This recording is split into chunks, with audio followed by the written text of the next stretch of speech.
हाँ जी प्यारे बच्चे, सब तो पहला तो मेरे वालों आप सब नूं प्यार भरी सत श्री अकाल। स्वागत है तुहाडा मेरी क्लास यूट्यूब चैनल दे विच। इस वीडियो दे विच अज असीं 8वीं क्लास का पाठ नंबर 15 करांगे रविंद्रनाथ टैगोर। यह असीं पाठ करांगे, इस ते अज असीं प्रश्न उत्तर ते बाकी बुक वर्क इस वीडियो दे विच करांगे। रविंद्रनाथ टैगोर जी एक महान शख्सियत सन जो एक चंगे अध्यापक और राइटर सन।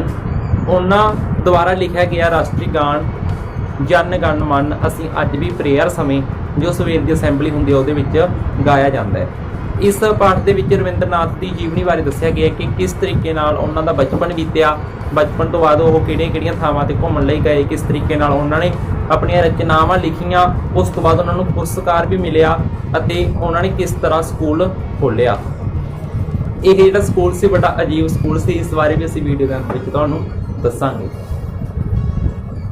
शुरू करते हैं जी। प्रश्न नंबर 1 है साडे कोल, जो तुहानूं स्क्रीन दे उत्ते नज़र आ रहा। प्रश्न नंबर 1 तुसीं उत्थे तो लिख लेने, असीं डायरैक्ट तुहानूं उत्तर लिखा दिंदे हां। पहला प्रश्न है जी, साडा राष्ट्रीय गीत किहड़ा है, इसका लेखक कौन है। इत्थे शायद मिस्टेक हो गई, राष्ट्रीय गान कहना सी, जो बंदे मातरम है वह राष्ट्रीय गीत है। अते इस पाठ दे विच जन गण मन का जिक्र आया सी। जन गण मन एक राष्ट्रीय गान हैगा। हुण असीं करदे हां कि राष्ट्रीय गान किहड़ा हैगा, साडा राष्ट्रीय गान, साडा राष्ट्रीय गान जन गण मन है। जन गण मन है। इस दे लेखक रविंद्रनाथ टैगोर हैं।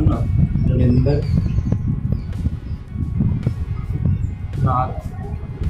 टैगोर सन।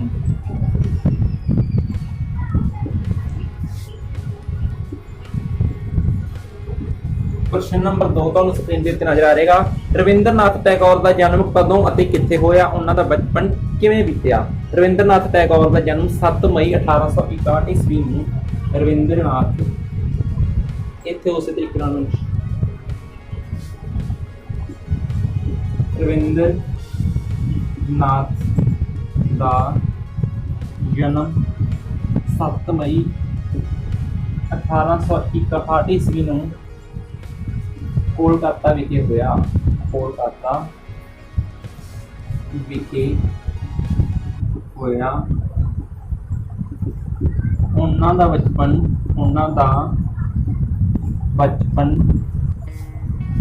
राजमहल विच राजकुमारां की तरह बीत्या। राजकुमारां की तरह बीत्या।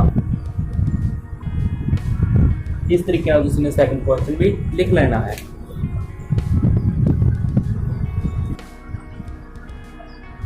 हुण असीं करते हैं जी प्रश्न नंबर 3।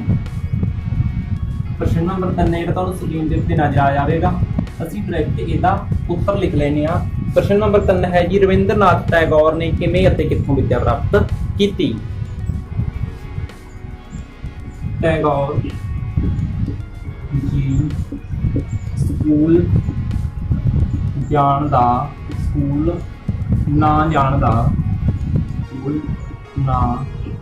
जान दा बहाना बना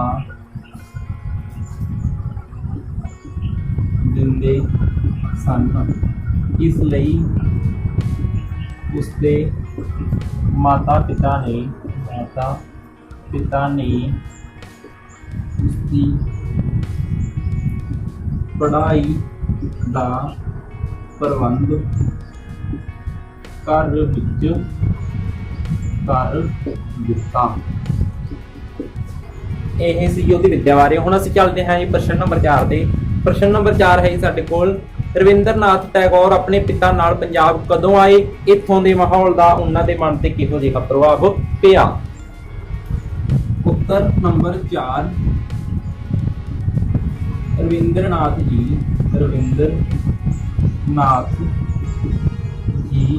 11 साल की उम्र विच 11 साल की उम्र विच पिता जी नाल पंजाब ਆਏ ਇੱਥੋਂ ਦੇ ਪਵਿੱਤਰ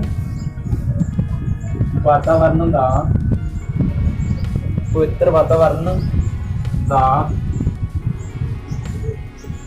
ਨਾਥ ਜੀ ਦੇ ਮਨ ਤੇ ਡੂੰਘਾ ਪ੍ਰਭਾਵ ਪਿਆ। ਇਸ ਤਰੀਕੇ ਨਾਲ ਤੁਸੀਂ ਪ੍ਰਸ਼ਨ ਨੰਬਰ 4 ਵੀ ਲਿਖ ਲੈਣਾ ਹੈ। ਤੁਸੀਂ ਇਸ ਵੀਡੀਓ ਨੂੰ ਰੋਕ ਕੇ ਜਾਂ ਫਿਰ ਸਕਰੀਨਸ਼ਾਟ ਲੈ ਕੇ ਇੱਥੇ ਰੱਖ ਸਕਦੇ ਹੋ। ਹੁਣ ਅਸੀਂ ਵਧਦੇ ਹਾਂ ਜੀ ਪ੍ਰਸ਼ਨ ਨੰਬਰ 5 ਵੱਲ।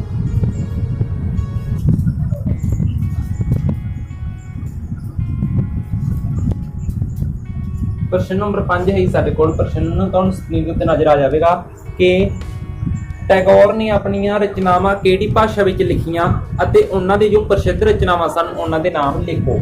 ਇਹਦਾ ਉੱਤਰ ਹੈ ਜੀ ਪ੍ਰਸ਼ਨ ਨੰਬਰ 5 ਟੈਗੋਰ ਜੀ ਨੇ ਆਪਣੀਆਂ ਰਚਨਾਵਾਂ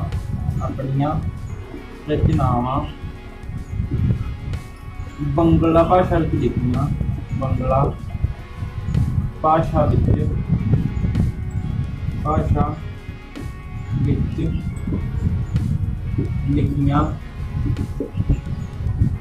ਉਹਨਾਂ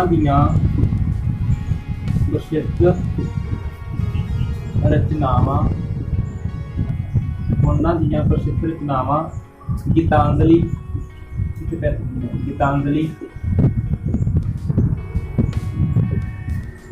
ਗੀਤਾਂਜਲੀ, ਗੋਰਾ ਨਾਵਲ ਅਤੇ ਕਾਬਲੀਵਾਲਾ ਸਨ।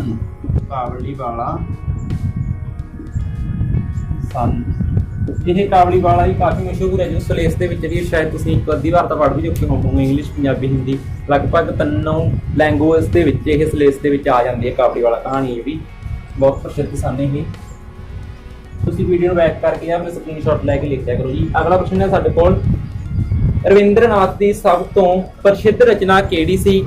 ਇਸ ਦੇ ਲਈ ਉਹਨਾਂ ਨੂੰ ਕਿਹੜਾ ਪੁਰਸਕਾਰ ਮਿਲਿਆ ਜਾਂ ਕਿਹੜਾ ਇਨਾਮ ਮਿਲਿਆ? ਉੱਤਰ ਨੰਬਰ 6 ਟੈਗੋਰ ਜੀ ਦੀ ਗੀਤਾਂਜਲੀ ਰਚਨਾ ਸਭ ਤੋਂ ਪ੍ਰਸਿੱਧ ਸੀ।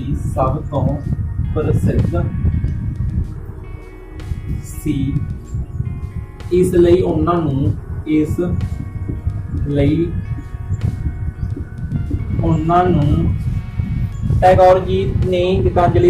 ਟੈਗੋਰ ਜੀ ਦੀ ਗੀਤਾਂਜਲੀ ਰਚਨਾ ਸਭ ਤੋਂ ਪ੍ਰਸਿੱਧ ਸੀ। ਇਸ ਲਈ ਉਹਨਾਂ ਨੂੰ ਨੋਬਲ ਪੁਰਸਕਾਰ ਮਿਲਿਆ।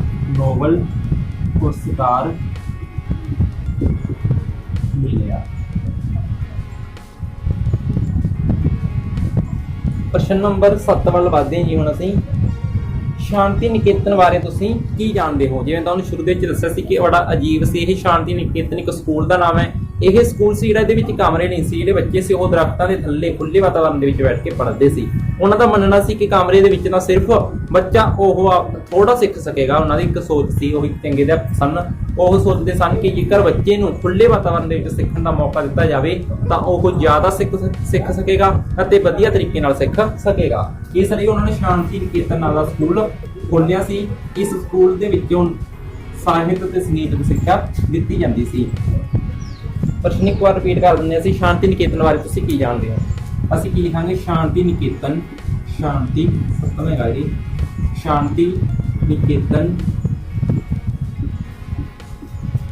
ਇੱਕ ਸਕੂਲ ਸੀ। ਇਸ ਵਿੱਚ ਸਾਹਿਤ, ਸੰਗੀਤ ਅਤੇ ਚਿੱਤਰਕਾਰੀ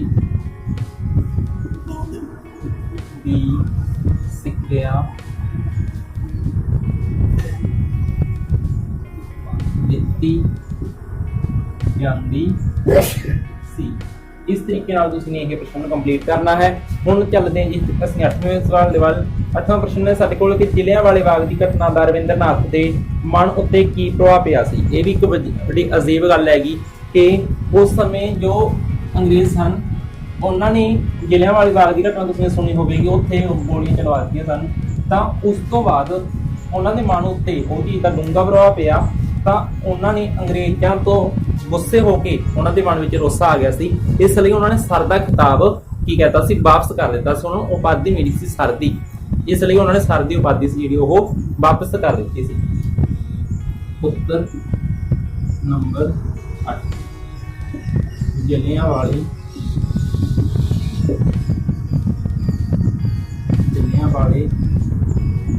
बाग की घटना का टैगोर के मन से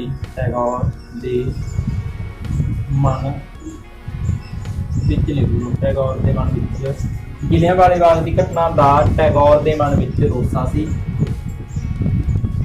सी, इसलिए उन्होंने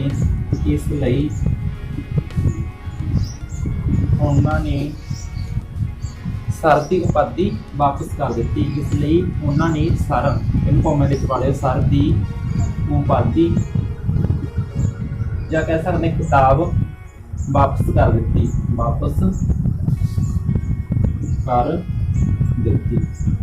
इस तरीके साडा प्रश्न उत्तर वाला जो भाग से हो गया जी पूरा। हुण असीं करते हैं जी वाकां विच वरतों वाला। इसका स्क्रीनशॉट लै लो या फिर वीडियो में रोक के लिख सकते हो।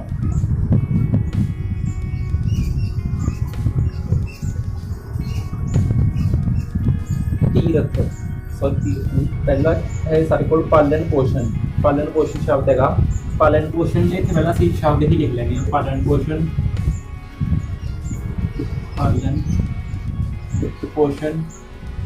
दूसरा है जी व्योंत, तीसरा है जी सैर सपाटा, चौथा है जी मन मोह लेना, पंजवा है साडे कोल रमणीक। पालन पोषण टैगोर का पालन पोषण राजमहल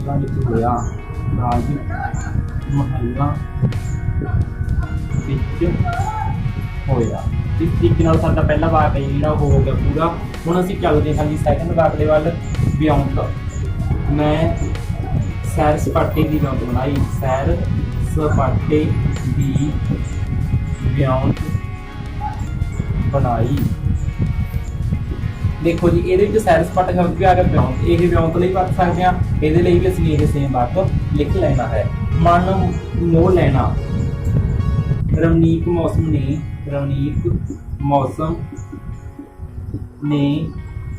मेरा मन मोह लिया।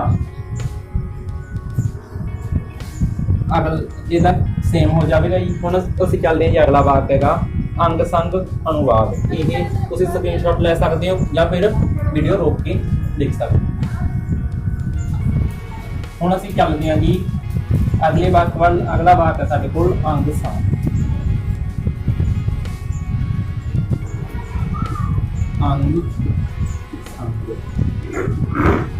अंग संग है अते नाल दी नाल एक है साडे कोल अनुवाद।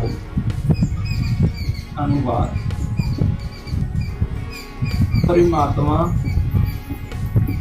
साडे अंग संग है। मैं पंजाबी दी कहानी दा अनुवाद कीता। मैं पंजाबी दी कहानी का अनुवाद किया। इस तरीके नाल तुसीं लिख सकते हो जी। अगला है साडे कोल जीवन जांच।